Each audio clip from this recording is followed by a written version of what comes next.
For those of you who have heard the mobile money story, some of the things I'll say today would not be new, but there would always something new that you would pick up from this conversation.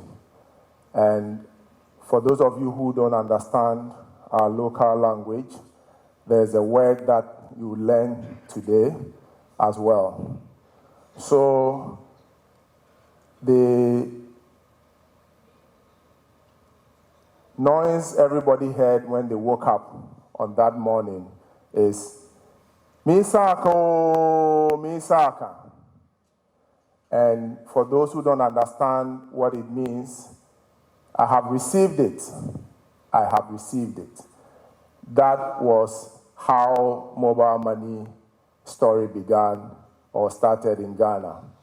And that became what people associated with the brand. And the brand that brought change to the lives of people. Because if you look at that ad, the excitement on the face of the woman tells the whole story. The transformation and the impact that the service has brought to people. And today, it has become the way a lot of people reach out to others to show love, to touch them in various ways, thanks to that first message that went out. Misako, Misaka.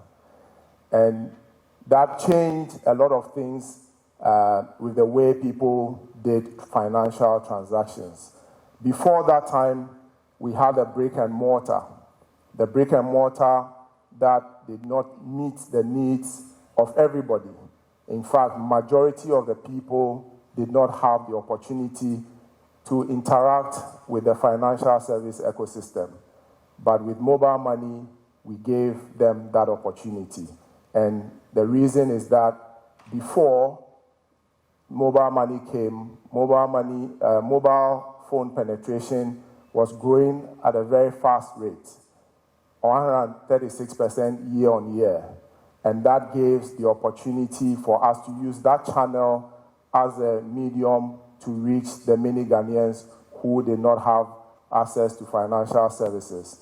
And at the time, the data we worked with was over 70% of the population didn't have an interaction with any specific financial service at the time. But fast forward today, many Ghanaians are able to interact in many different forms with the financial ecosystem because of mobile money. And over that period, a lot has happened.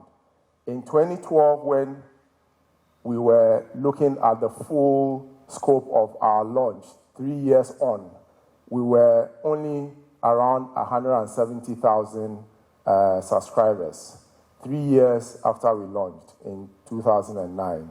But today we have over 12 million active customers on a 30-day cycle. That tells you how far we have come and the many lives that have been impacted because all these people now have access to accounts or wallets that helps them to interact, either to take a loan, to make a payment, to receive transfers or remittances, and to do specific transactions, including paying their kids' school fees, investing in a product, buying insurance, and you can name it.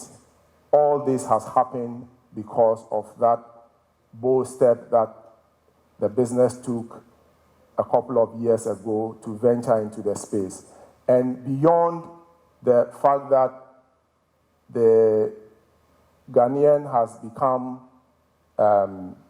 impacted, we've also seen the impact it's had overall on our financial service ecosystem. And if you look at the number of active agents when we started, a little over 4,000. Today we have over 256,000 agents, which are places where the customers or service users can interact. We started 10 years ago at 2,000. Today we are over 200,000 of these points where you can actually pay for one service or the other or acquire a service, and the medium of exchange is mobile money. And what has this done in terms of the impact on the lives of Ghanaians?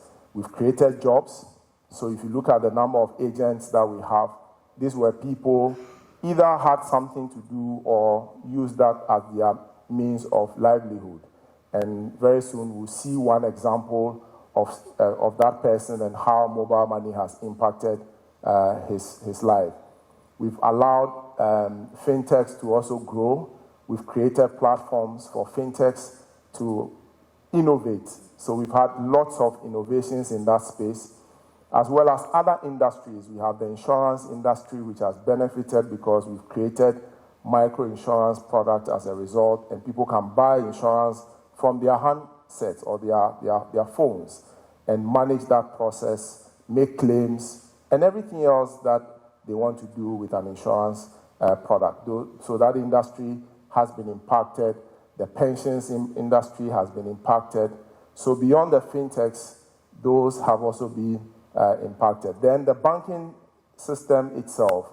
Today, all the funds that sits on people's wallets are represented by the float, which are held by financial institutions or the banks. And these funds become available for the banks for other things as well. And interests are earned by customers for those funds they keep. We have enabled transfers, so easy to move money around, including remittances internationally as well. Government has also got its fair share, and I'm sure we are all aware of the new innovations that have come. The story tells for itself the level of impact that the service has had on people, completely transform their lives. And we also have seen significant impact in the digital payment space as well as financial inclusion. I talked about the float that the banks benefit from, and this float also enables our customers to also receive interest quarterly for the funds that they keep on their wallets. The whole payment ecosystem and the various channels that are available to the average customer to be able to make one payment or the other. And one of the very key impacts we had was during COVID. And during that time when you didn't have the opportunity to interact, mobile money saved a lot of lives. People were able to still continue their daily lives because they could transact with mobile money, they could reach out.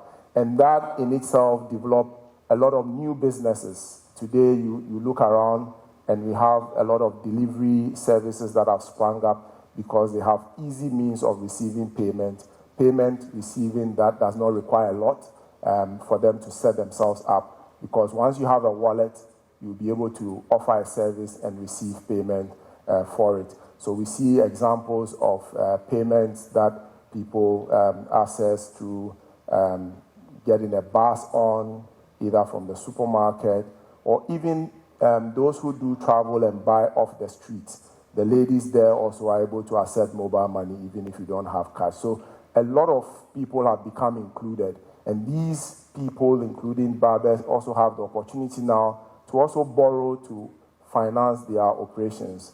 And small sums of money that can transform their business. And this is actually changing the way people have done business and actually transforming lives.